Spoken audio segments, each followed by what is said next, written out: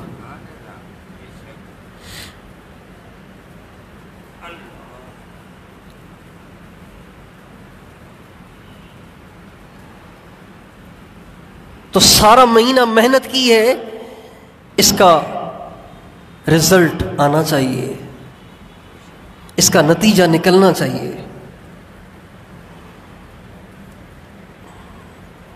اور عام طور سے رمضان کا مہینہ گزرنے کے بعد، رمضان کا مہینہ اعمال کے ساتھ گزارنے والے بھی رمضان کے بعد بھول جاتے ہیں کہ کیوں مجھ سے حلال چھڑوایا گیا، کیوں مجھے بیوی سے دور رکھا گیا، کیوں مجھ سے کھانا چھڑوایا گیا، کیوں مجھ سے پانی چھڑوایا گیا، اور پھر وہی کام کرنے لگ جاتے ہیں جو رمضان سے پہلے کر رہے ہوتے تھے.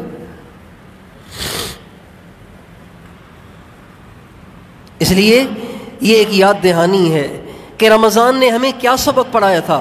لعلکم تتقون، متقی بنانا ہے تمہیں، اس لیے پیاس برداشت کروا رہا ہوں، بھوک برداشت کروا رہا ہوں، بیوی سے تمہیں دور رکھے ہوئے ہوں، اس لیے تاکہ تم متقی بن جاؤ. تو میں اور آپ یہ نیت کریں کہ رمضان کے بعد اب 11 مہینے اللہ کو متقی بن کے دکھائیں گے کہ اللہ جس کام کے لیے تو نے روزے رکھوائے تھے نا میں وہ کر رہا ہوں. کتنا دکھ ہوتا ہے اس ماں باپ کو جو سارا سال بچے کو پڑھائیں پھر امتحان میں فیل ہو جائے. دکھ ہوتا ہے کہ نہیں ہوتا بھائی؟ دکھ ہوتا ہے کہ نہیں ہوتا؟ اینٹری ٹیسٹ کے لیے بچہ تیاریاں کرتا ہے، لڑکا تیاریاں کرتا ہے اینٹری ٹیسٹ کے لیے، یونیورسٹی میں داخلے کے لیے تیاری کرتا ہے، تیاری کر رہا ہے. کسی پڑھے لکھے آدمی کو پیسے بھی دے دیے، اس سے تیاری بھی کروا لی، اور جب تیاری کر کے جب اینٹری ٹیسٹ دینے گیا تو فیل ہو گیا.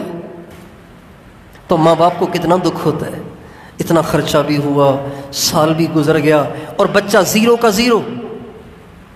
تو اللہ نے ہمیں بھوک برداشت کروائی، پیاس برداشت کروائی، بیوی سے دور رکھا، اور اگر 1 مہینہ اتنی بڑی قربانیاں اللہ نے ہم سے کروائیں، اور 1 مہینہ گزرنے کے بعد اللہ ہمیں انہی حرام کاریوں میں مبتلا دیکھے گا تو اللہ کو بھی تو دکھ ہوگا نا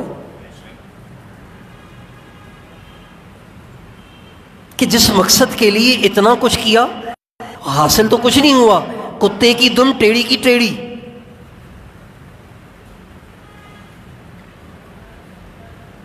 اس لیے جس طرح رمضان میں اذان سنتے ہی مسجد کو دل کھنچتا تھا، رمضان کے بعد بھی کھنچنا چاہیے. جیسے رمضان کے مہینے میں ہم تہجد میں اڑ جاتے تھے، تہجد میں سحری کا وقت تہجد کا وقت ہوتا ہے نا، جیسے ہم رمضان میں تہجد کے وقت میں اڑ جاتے تھے، رمضان کے بعد بھی اٹھنا ہے. جیسے رمضان میں جو کوئی ٹائم ملا فوراً قرآن کھول کے بیٹھ گئے، جو ٹائم ملا فوراً قرآن کھول کے بیٹھ گئے. جو سارا سال قرآن نہیں اٹھاتے ان کو بھی دیکھا گیا کہ جب دیکھو قرآن لے کے بیٹھے ہوئے ہیں، جب دیکھو قرآن لے کے بیٹھے ہوئے ہیں. جیسے رمضان کے مہینے میں ہم نے قرآن سے دل لگایا اور قرآن کی بھرپور تلاوت کی، ہم اس کی نیت کریں کہ رمضان کے بعد بھی 11 مہینے اللہ کو تلاوت کر کے دکھائیں گے کہ اللہ تیرے سے 1 مہینے کی یاری نہیں تھی، تیرے سے ہمیشہ کی یاری ہے۔ تیرے قرآن سے یاری 1 مہینے کی نہیں تھی، پورے سال کی یاری ہے۔ اور تیرے محتاج صرف رمضان کے مہینے میں ہی تھے، ہم رمضان کے بعد بھی تہجد میں اٹھ کے تیرے سامنے روئیں گے، اس لیے کہ ہم تو تیرے ہر پل محتاج ہیں۔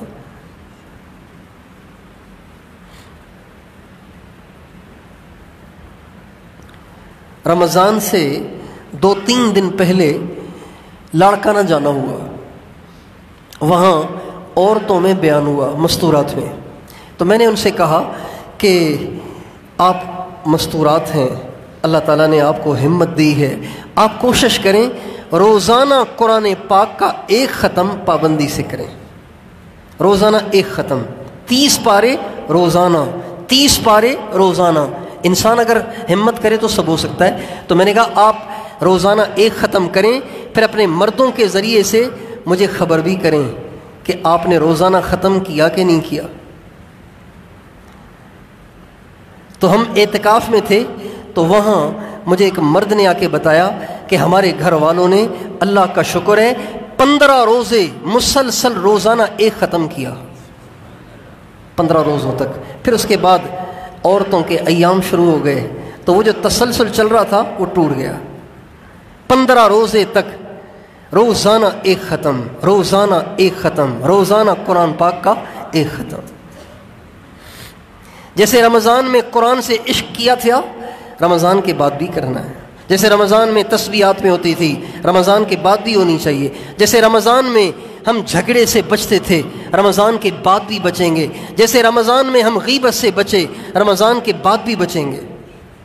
جیسے رمضان میں ہم حرام کاریوں سے دور رہے، فیس بک سے دور رہے، اور فلموں سے دور رہے، ڈراموں سے دور رہے، میوزک سے دور رہے، گانوں سے دور رہے، 11 مہینے ان ساری بدماشیوں سے دور رہ کر اللہ کو دکھائیں، اے اللہ جو چیز تیری وجہ سے چھوڑی تھی اب اسے دوبارہ اختیار نہیں کرنا۔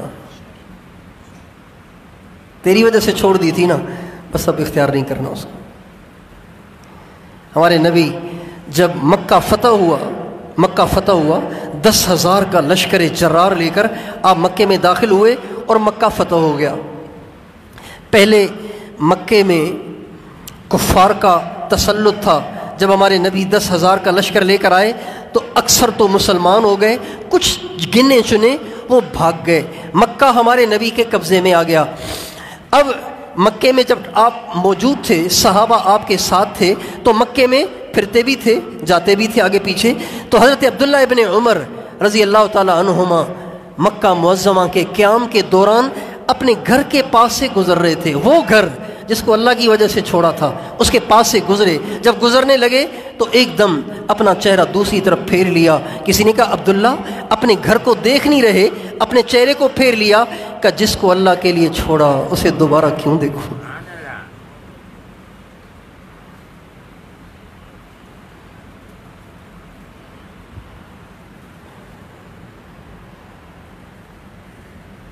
رمضان میں اللہ کی وجہ سے غیبت چھوڑی تھی، تو بس جس چیز کو اللہ کی وجہ سے چھوڑا اب اسے دوبارہ اختیار نہیں کرنا۔ جن ڈراموں اور فلموں اور غیر محرموں کی تصویروں اور ان کے رابطوں کو رمضان میں جس اللہ کی وجہ سے چھوڑا تھا اس اللہ کی وجہ سے سارا سال چھوڑ دیں۔ اگر یوں ہو جائے تو رمضان کے آنے کا مقصد حاصل ہو جائے۔ تو کیا خیال ہے، رمضان نے جو ہمیں سبق پڑھایا تھا اس سبق کو یاد رکھیں گے نا؟ رکھیں گے نا؟ اس کو دہراتے رہیں۔ اب یہاں سے آپ گھر جائیں گے نا تو گھر جا کے سارے گھر والوں کو جمع کر کے یہ سبق سنائیں، جہاں جہاں تک آپ کی رسائی ہے، جن سے آپ کا تعلق ہے ان کے پاس جائیں اور ان کو جا کے بتائیں روزے کیوں رکھوائے گئے تھے، بھئی رمضان کیوں آیا تھا، خام خواہ 1 مہینہ بھوکے پیاسے اور اس کے بعد پھر ویسے کے ویسے، یہ تو کوئی بات نہ ہوئی، کوئی وجہ تھی، کوئی مقصد تھا۔ وہ کیا تھا؟ لعلکم تتقون، تاکہ تم متقی بن جاؤ۔ تو بھئی 1 مہینہ ہم نے وہ کام کر تو لیے جو اللہ نے کہا، لیکن ہم متقی بھی بنے کہ نہیں بنے؟ اگر نہیں بنے تو بھئی توبہ کریں، متقی بن جائیں۔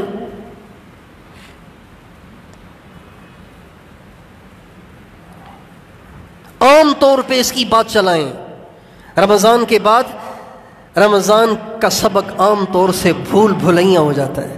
مسجد کے ممبروں سے بھی بات نہیں چلتی کہ بھئی تم نے بھوک کیوں برداشت کی تھی، بھئی تم نے پیاس کیوں برداشت کی تھی۔ اس لیے اس بات کو ہم بھرپور چلائیں کہ ہم نے روزے اس لیے رکھے تھے کہ متقی بن جائیں، لہذا تقوی کا دامن نہ چھوٹے، تقوی پہ ہمیں رہنا ہے۔ اور جب ہم متقی بن جائیں گے، جب ہم متقی بن جائیں گے، کیا مطلب؟ جب ہماری زندگیوں سے حرام کاریاں نکل جائیں گی، گناہوں کی فضا ختم ہوگی، تو اس سے اللہ کو کوئی فائدہ نہیں ہوگا، فائدہ ہمارا ہی ہے۔ اگر ساری دنیا کے انسان متقی بن جائیں، پرہیزگار بن جائیں، اس سے اللہ کے ملک میں کوئی اضافہ ہو جائے گا۔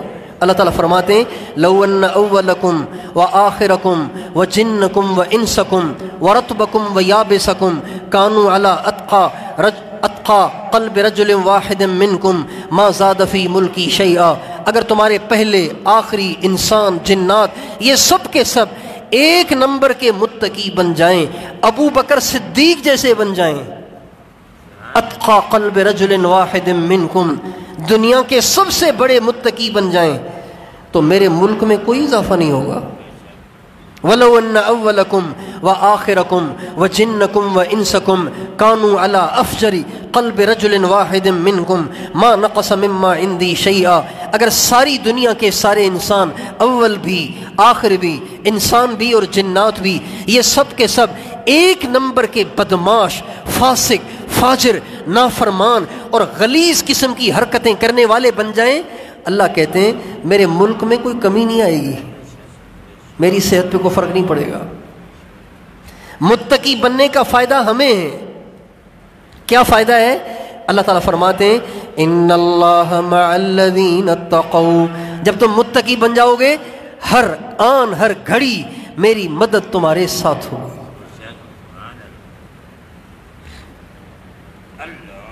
ان اللہ یحب المتقین، متقی بن جاؤ گے میں تم سے پیار کروں گا، تم میرے محبوب بن جاؤ گے۔ اور کیا ہوگا؟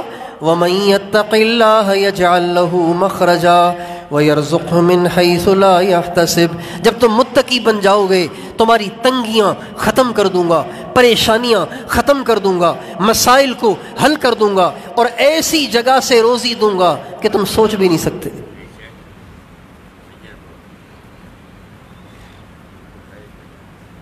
اور ان تصبروا وتتقوا لا يضركم كيدهم شيئا، جب تم متقی بن جاؤ گے تمہارے مخالفین اور تمہارے دشمنوں کی سازشیں تمہارے خلاف بیکار کر دوں گا۔ تمہارے جو حاسد ہوں گے، مخالف ہوں گے، جو تم سے جیلس ہوتے ہوں گے، پھر تمہارے خلاف سازشیں کریں گے، تمہیں نقصان پہنچانے کے لیے اسکیمیں بنائیں گے، ان کی ساری اسکیموں کو بیکار کر دوں گا، تمہاری حفاظت کروں گا جب تم متقی بن جاؤ گے۔ اس لیے رمضان کا سبق ہمیں بھولنا نہیں چاہیے۔ عام طور سے رمضان کا سبق لوگ عید ہی کے دن بھول جاتے ہیں، اور عید کے دن نہیں، عید کا چاند نظر آتے ہی بھول جاتے ہیں۔ ادھر عید کا چاند نظر آیا اور ادھر عید کی رات کی عشاء کی نماز غائب، فجر کی نماز غائب۔ عیدگاہ میں آئیں گے فجر نہیں پڑھیں گے۔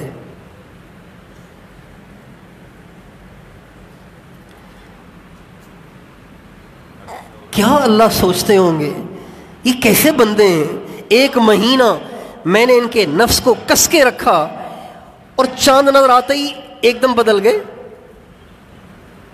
ایسے جیسے اللہ تعالیٰ کے بندے بس ایک مہینے کے لیے تھے، اللہ کی نعمتیں بس رمضان کے مہینے میں ہی استعمال کرتے ہیں، رمضان کے بعد تو کسی اور کی نعمتیں استعمال کر رہے ہیں۔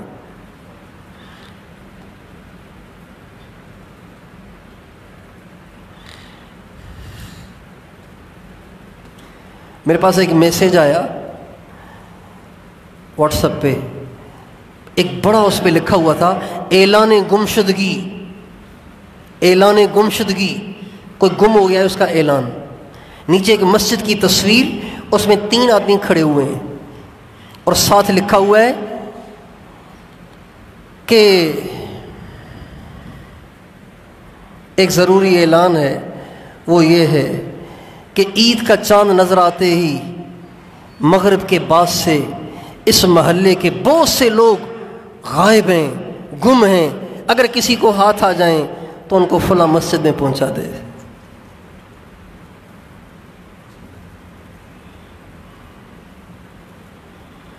یہ کیسی وفا ہے، یہ کیسی بندگی ہے، یہ تماشا نہیں ہے، یہ کھیل نہیں ہے۔ چاند نظر آتے ہی غائب ہو، اور اس سے بھی زیادہ عجیب 10 دن جو اعتکاف میں بیٹھے، عید کا چاند نظر آتے ہی جاتے ہیں پہلے نائی کے پاس اور داڑھی مڈاتے ہیں،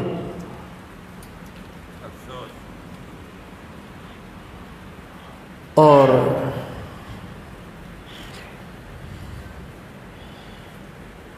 پھر ویسے ہو جاتے ہیں جیسے پہلے تھے۔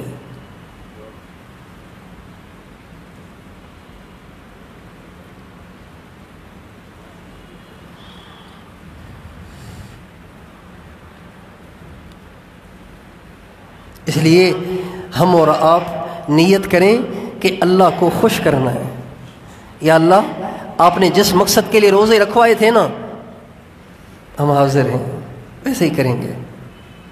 آپ متقی بنانا چاہتے تھے نا، ہم آپ کو متقی بن کے دکھائیں گے۔ آپ یہ چاہتے تھے نا کہ ہم حرام چھوڑ دیں، ہم حرام چھوڑ رہے ہیں۔ حرام ہمیں آپ سے زیادہ پیارا نہیں ہے، حرام ہمیں آپ سے زیادہ پیارا نہیں ہے، آپ پہ تو سب قربان کر دیں گے۔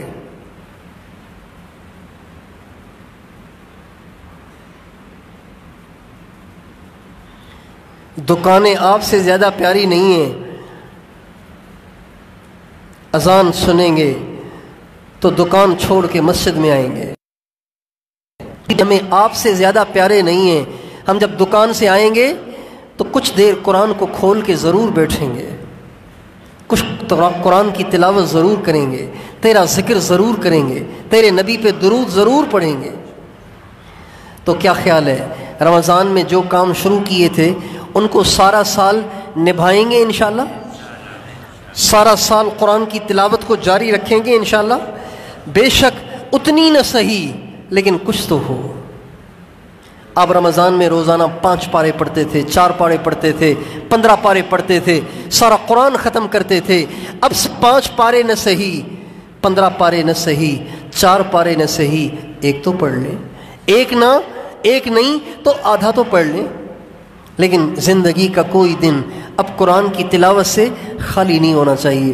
حضرت ابو ذر غفاری نے ہمارے نبی سے کہا، یا رسول اللہ مجھے کوئی نصیحت تو کیجئے۔ آپ نے فرمایا، علیک بتلاوت القرآن، قرآن کی تلاوت کو اپنے اوپر لازم کر لو، فإنہ نور لک فی الارض وذخر لک فی السماء۔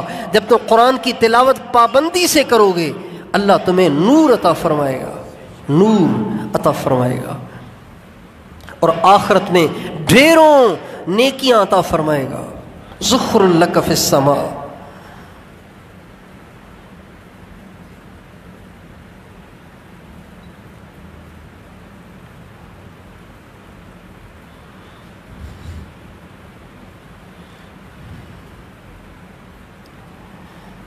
دوسری بات یہ کہ ہمارے نبی کی حدیث ہے، من صام رمضان ثم اتبعہ ستا من شوال،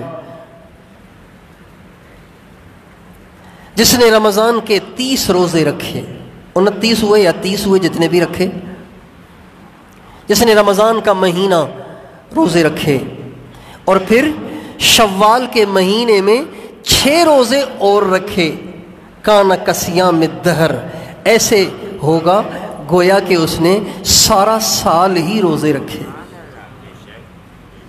رمضان کے 30 روزے، اور قرآن پاک میں اللہ فرماتے ہیں، من جاء بالحسنۃ فلہ عشر امثالھا فلہ عشر امثالھا، جو ایک نیکی لائے گا اس کو 10 10 کر کے اس کو قیامت کے دن ادا کروں گا۔ یہ اللہ کی کریمی ہے کہ انسان ایک نیکی کرے گا، کل قیامت کے دن اللہ اس کو 10 کا اجر عطا فرمائیں گے۔ آپ نے دیکھا کوئی ایسا شخص جس نے مزدور سے 1 دن مزدوری کروائی ہو اور اس کو 10 دن کی دہاڑی دی ہو؟ 10 دن کی دہاڑی، 1 گھنٹہ کام کروایا ہو، 10 گھنٹے کی مزدوری دی ہو، ایسا کوئی دیکھا؟ 3 دن مزدوری کروائے 1 مہینے کی تنخواہ دے دے، ایسا تو دنیا میں کوئی بھی نہیں ہے۔ ہاں اللہ ہے، من جاء بالحسنتی فلہ عشر امثالہا، جو 1 نیکی کرے گا قیامت کے دن اس کو 10 بنا کے واپس کروں گا، 10 کا اجر دوں گا۔ تو رمضان کے 30 روزے، 30 ضرب 10 کتنے ہو گئے؟ 300 ہو گئے۔ 1 مہینے کو 10 سے ضرب دیں گے تو 10 مہینے بن گئے۔ تو جو رمضان کے روزے رکھے گا، رمضان کے روزے رکھے گا، اس کو 10 مہینے روزہ رکھنے کا اجر ملے گا۔ پھر 6 روزے اور رکھے، 6 کو ضرب دیں 10 سے تو 60 بن جائے گا، تو 2 مہینے اور ہو جائیں گے۔ تو بتاؤ سارا سال روزے کا اجر مل سکتا ہے کہ نہیں مل سکتا؟ تو شوال کے 6 روزے بھی رکھنے چاہیے۔ اس میں ضروری نہیں ہے کہ عید کے بعد فوراً ہی شروع کر لے، یہ ضروری نہیں ہے۔ سارے روزے اکٹھے رکھے، یہ بھی ضروری نہیں ہے۔ ہفتے میں 2 روزے رکھ لے، اگلے ہفتے میں پھر 2 رکھ لے، اس سے اگلے ہفتے میں پھر 2 رکھ لے، 6 روزے ہو گئے۔ تو شعبان کے روزے بھی رکھیں گے انشاءاللہ، شعبان کے روزے بھی رکھیں گے نا انشاءاللہ۔ اور جن کے رمضان کے روزے رہ گئے بیماری کی وجہ سے، سفر کی وجہ سے، غفلت اور سستی کی وجہ سے، تو وہ اللہ کی رحمت سے نا امید نہ ہو، اب بھی قضا کر لیں، اللہ معاف کر دے گا۔ عورتوں کے روزے عموماً رہ جاتے ہیں، اس لیے کہ عورتوں کے ہر مہینے کچھ ایسے ایام آ جاتے ہیں جن میں ان کے لیے روزہ رکھنا اللہ کی طرف سے ہی جائز نہیں ہے۔ لہٰذا عورتوں کو بھی اس کی فکر کرنی چاہیے کہ رمضان کے جاتے ہی جلد از جلد سردی کا انتظار نہ کریں۔ کس نے زندگی دیکھی ہے؟ کون سردی تک زندہ رہے گا؟ کون کہہ سکتا ہے؟ اس لیے ان کو بھی جلد از جلد رمضان کے جو روزے رہ گئے وہ رکھ لینے چاہیے، اس میں تاخیر نہیں کرنی چاہیے۔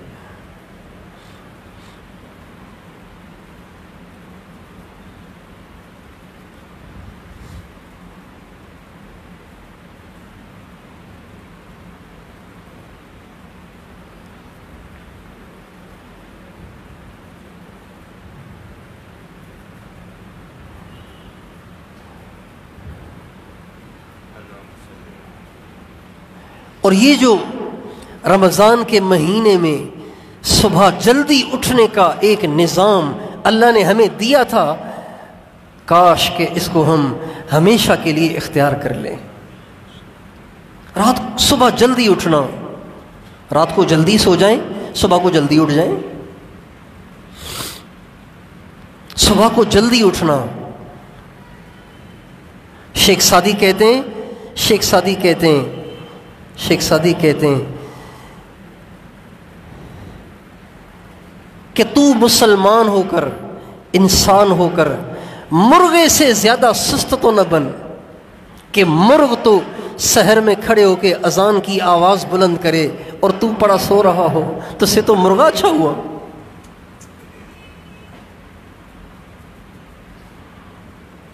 جس گھر میں مرغا ہوگا اس گھر میں سحری میں ضرور آوازیں آتی ہیں، اللہ نے اس کی طبیعت بنائی ہے۔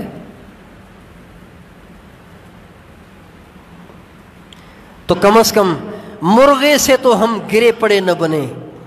مرغا تو سحری میں اٹھ کے آوازیں لگائے اور ہم پڑے سو رہے ہوں، حالانکہ مرغے کو نہ اپنا گھر چاہیے، نہ اس کو اتنا خرچہ چاہیے، نہ اس کو کپڑے چاہیے، نہ اس کو صابن چاہیے، نہ اس کو نوکری چاہیے، نہ اس کو ملازمت چاہیے، نہ اس کو اولاد کی خواہش ہے، نہ اس کو خوبصورت بیوی کی خواہش ہے، نہ اس کی اور بہت سی ضروریات ہیں۔ یہ ساری باتیں تو ہمارے ساتھ لگی ہوئی ہیں۔ تو وہ تو کھڑے ہو کے سحری میں اذانیں دے اور ہم پڑے سو رہے ہوں، یہ کتنی بڑی بے حسی کی بات ہے۔ اس لیے رمضان کے مہینے میں جو نظام اللہ نے ہمیں جلدی اٹھنے کا دیا اس نظام کو ہم بعد میں بھی باقی رکھیں. رات کو جلدی سو جائیں، صبح کو جلدی اٹھ جائیں. یہ صحت کے لیے بھی مفید ہے اور دین کے لیے بھی مفید ہے. جو آدمی تہجد کا اہتمام کرتا ہے وہ تندرست رہتا ہے، موذی مرضوں سے اللہ اس کی حفاظت فرماتے ہیں. اور جو رمضان اور جو تہجد کی پابندی کرتا ہے، میں نے اپنے بزرگوں سے سنا، وہ تب تک نہیں مرے گا جب تک کہ اللہ اس کو اپنا ولی نہ بنا دے. جو تہجد کا اہتمام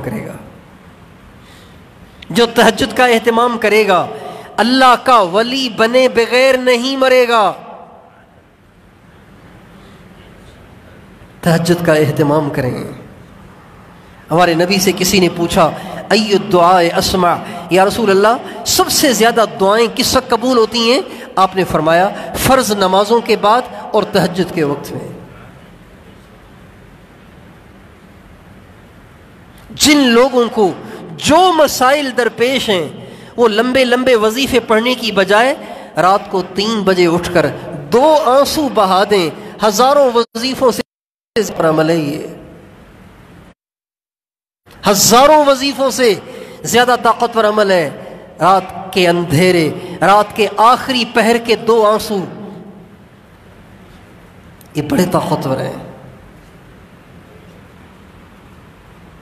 اللہ تعالیٰ ہمارے نبی سے فرماتے ہیں یا ایھا المزمل قم اللیل الا قلیلا نصفہ او انقص منہ قلیلا او زد علیہ ورتل القرآن ترتیلا انا سنلقی علیک قولا ثقیلا ان ناشئة اللیل ہی اشد وطئا واقوم قیلا ان لک فی النہار سبحا طویلا واذکر اسم ربک وتبتل الیہ تبتیلا.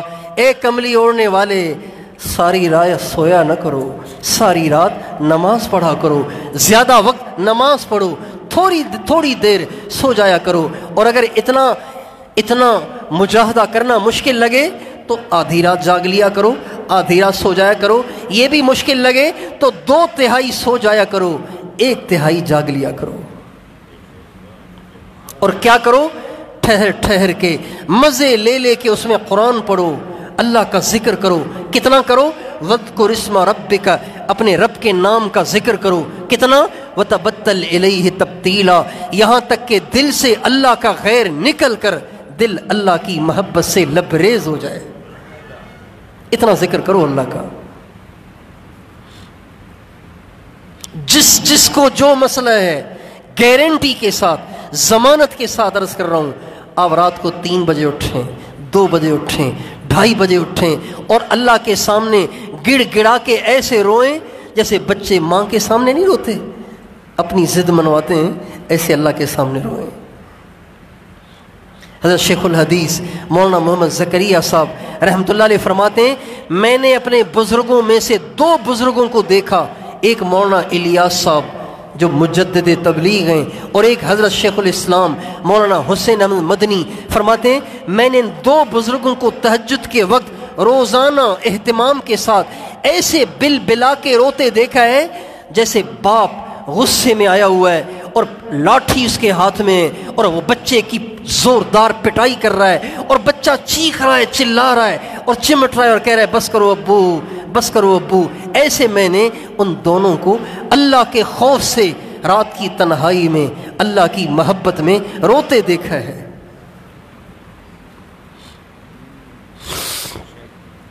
جو لوگ رات کو رونا، اللہ کے سامنے رونا سیکھ لیتے نا، ان کو پھر دنیا والوں کے سامنے رونے کی نوبت ہی نہیں آتی. جو اللہ کے سامنے رونا سیکھ لیتے ہیں ان کو دنیا والوں کے سامنے رونے کی ضرورت ہی پیش نہیں آتی.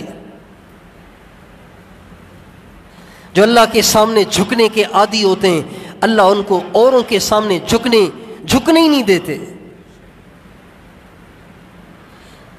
اس لیے رمضان نے جو ہمیں صبح کو جلدی اٹھنے والا شیڈول دیا ہے نا، اس کو ہم مضبوطی سے پکڑیں. اپنے گھروں میں ایسی فضا بنائیں کہ عشاء کے بعد سارا گھر جلدی سو جائے اور پھر 3 بجے سارا گھر اٹھ جائے. یار اس گھر کے قریب پریشانیاں کیسے آئیں گی جس گھر کے افراد 3 بجے اٹھ کر ماں بھی جھولی پھیلا کے رو رہی ہے، باپ بھی جھولی پھیلا کے رو رہا ہے، بچے بھی مصلی پہ بیٹھے ہوئے ہیں، بوڑھے بھی مصلی پہ بیٹھے ہوئے ہیں، مرد عورتیں مصلی پہ بیٹھے ہوئے ہیں۔ پریشانیوں کی مجال ہے کہ اس گھر میں آئیں، مسائل کی مجال ہے کہ اس گھر میں آئیں۔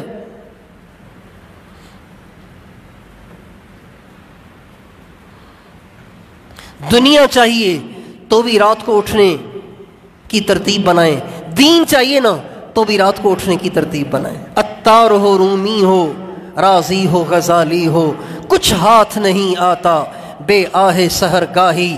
آپ کو فرید الدین عطار جیسا شیخ بننا ہے، آپ کو مولانا روم جیسا ولی بننا ہے، آپ کو امام غزالی جیسا امام بننا ہے، آپ کو امام رازی جیسا مفسر بننا ہے، تو آدھی رات کو اٹھ کے اللہ کے سامنے رونے کی عادت بناؤ، اللہ یہ ساری دولتیں عطا فرما دے گا۔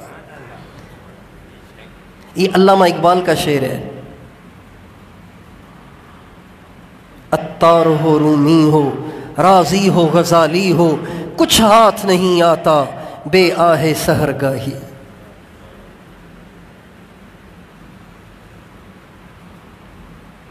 یہ اتنا مجرب نسخہ ہے، ایسا نسخہ اکسیر ہے، کچھ نہ پوچھو، آزما کے دیکھ لیں۔ آپ جو مقروض ہیں اس کو آزما کے دیکھیں، جو بے اولاد ہیں اس کو آزما کے دیکھیں، جو بے روزگار ہیں اس کو آزما کے دیکھیں، جو بیمار ہیں اس کو آزما کے دیکھیں، جن کے گھروں میں مسائل ہیں، لڑائیاں ہیں، ایک دوسرے کی شکل اچھی نہیں لگتی، اس کو آزما کے دیکھیں۔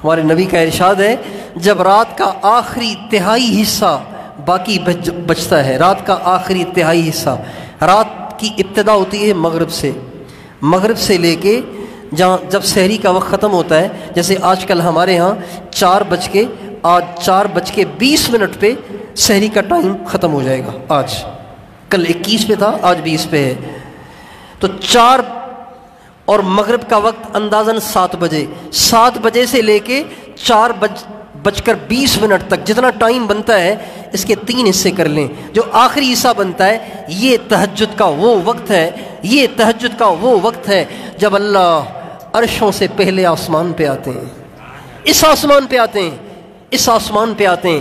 ینزل اللہ تبارک و تعالی الی السماء الدنیا، رات کے آخری تہائی حصے میں اللہ تعالیٰ پہلے آسمان پہ تشریف لاتے ہیں اور تشریف لا کے فرماتے ہیں، ہل من داعٍ فاستجیب لہ، کوئی ہے دعا کرنے والا میں اس کی دعائیں قبول کروں، ہل من مستغفر فاغفر لہ، کوئی ہے تم میں سے گناہوں کی معافی چاہنے والا میں اس کے گناہوں کو معاف کر دوں، ہل من تائب فاتوب علیہ، کوئی ہے تم میں سے توبہ کرنے والا میں اس کی توبہ کو قبول کر لوں، ہل من سائل فاعطیہ، کوئی ہے مجھ سے سوال کرنے والا میں اس کی جھولیاں بھر دوں، ہل من قضا فاعطیہ قضا، کوئی ہے ضرورت مند کہ میں اس کی ساری ضرورتیں پوری کروں۔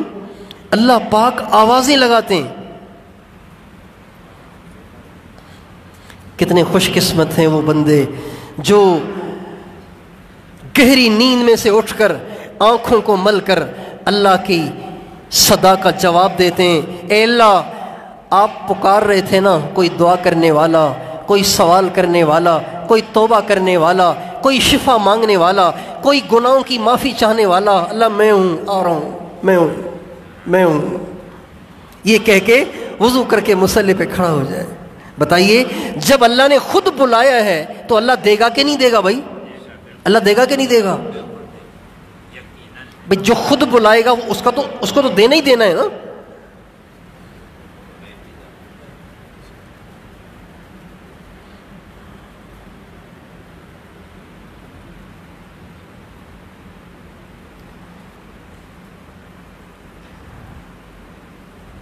تہجد میں اٹھنے والا اللہ کا بلایا ہوا ہے تو اس کی دعا کیسے قبول نہیں ہوگی؟